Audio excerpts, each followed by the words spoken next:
पिलामाने आज आमे आम संस्कृति और परंपरा उपरे आधारित केतेक क्विज प्रश्नर उत्तर जानिबा। तेबे आस प्रश्न नंबर 1 रामचरित मानसर स्रष्टा किए?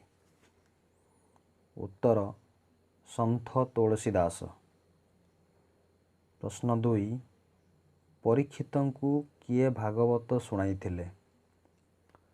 उत्तर शुकमुनि। प्रश्न 3 द्रोणाचार्य काहाठारु गुरु दक्षिणा नेइथिले?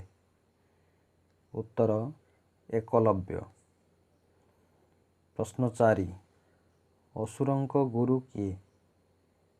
उत्तर शुक्राचार्य। प्रश्न 5 देवतांक गुरु किए? उत्तर बृहस्पति। प्रश्न 6 विष्णुंक वाहनर नाम कौन? उत्तर गरुड़। प्रश्न 7 केउ पर्वतरे महिषासुरंकु वध कराइथिला? उत्तर विंध्य पर्वत। प्रश्न 8 किए शाग भजा देई श्रीकृष्णंकु संतुष्ट करथिले? उत्तर विदुरंक स्त्री।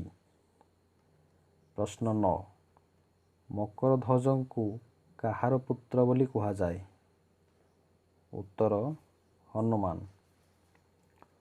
प्रश्न 10 श्री राधांकर पतिंक नाम कौन थिला? उत्तर चंद्रसेना।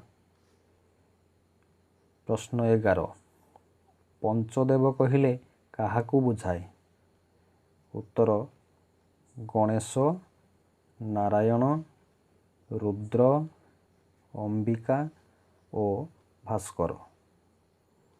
प्रश्न 12 संबलपुरर अधिष्ठात्री देवी किए? उत्तर समलेश्वरी। प्रश्न 13 नाभिगया केउ नगर रे अवस्थित? उत्तर जाजपुर। प्रश्न 14 रावण पुत्र इंद्रजितर अन्य नाम कौन? उत्तर मेघनाद। प्रश्न 15 खिचिंग ठारे केउ मंदिर अछि? उत्तर किचकेश्वरी। धन्यवाद।